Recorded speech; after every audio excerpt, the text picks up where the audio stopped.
Hello, my name is Kristin Rasool. I am the head of the talent development department at IBN. I have been in South Africa since 2010. I initially came here for part of my studies. I then met my South African husband, like many foreigners here did, and decided to stay. So my first thing then was obviously, okay, visa-wise, what am I going to do? How am I going to go about it? So obviously I came to South Africa in 2010, part of my studies. My, at the time, boyfriend and I then decided that we want to make South Africa our home, but it was very important for us that I, as a foreigner, am also able to work. And we were also actually not wanting to get married straight away. So when we found out that we didn't have to, we were quite excited. When I started looking for jobs, there were a lot of jobs for German speakers in the call center field available. I first started looking into that.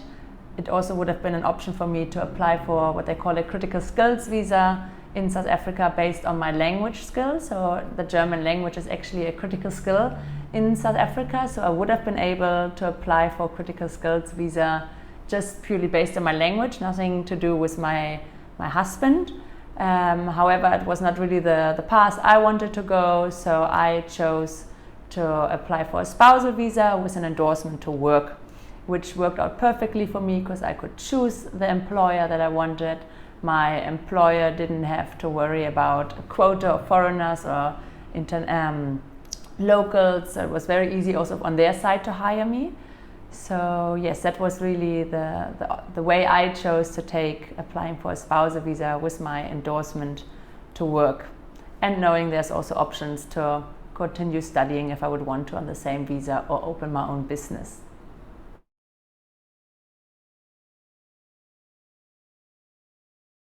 Very excited, I then decided to call the South African embassy in Berlin.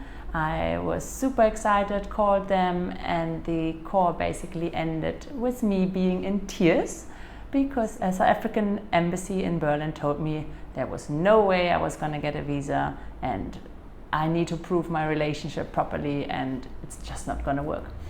I then called my, at the time, boyfriend to tell him the news, and we were both devastated, and he told me just come to South Africa and we sort it out here. The beauty about spousal visas is that you can arrive on a tourist visa and you can change your status within country, which is not an opportunity for any other visa categories, but we had that luxury. So I came here and we, again, very motivated, very excited, started looking into everything. Back at the time, visa applications were not submitted at VFS, but still directly at Home Affairs. So I queued for hours just to find out that I was missing 1 or 2 documents. The next day I came back with those documents, queued again to then be told it's other documents. Unfortunately, those documents were neither in the Immigration Act nor were they on the list of Home Affairs at the time. So yeah, that was all quite a wild experience. We did manage in the end. We did get my spousal visa. But yes, it was a lot of queuing at Home Affairs. It was a lot of forth and back. The worst still being that phone call to the embassy. I will probably never forget about that. But in the end, we made it work. Then obviously over the years, it changed to VFS and everybody was very excited, and now it's more organized and you don't have to queue, you get an appointment. But then nobody knew how to actually fill in the forms on the VFS website. So that was a whole new story. That was then also the point where I was actually starting to work at IBN. I then had to change my visa because I was changing my employer, and IBN assisted me with my visa application and actually did the entire process for me with filling out the VFS form, which was, yes, a very different experience to me queuing at Home Affairs for hours myself, having the wrong documents being sent forth and back. So the beauty really of then using IBN was that I got a list of documents I had to provide. I gave them the list. They told me what was good or bad, what I had to improve. and I could just submit or like go to VFS when I had the appointment. I was out half an hour later, which was quite a different experience to what I had all those years before submitting at Home Affairs all by myself.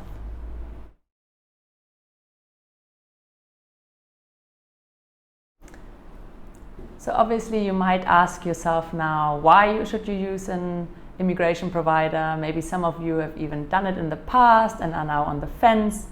So I can really tell from both experiences of having it done myself and having my colleagues do it for me, it is much nicer to have someone guide you through the process. Yes, if you really want to, you can do it yourself, but just having that extra hands on experience, the extra brain space, the extra feedback from others is really, really worth it.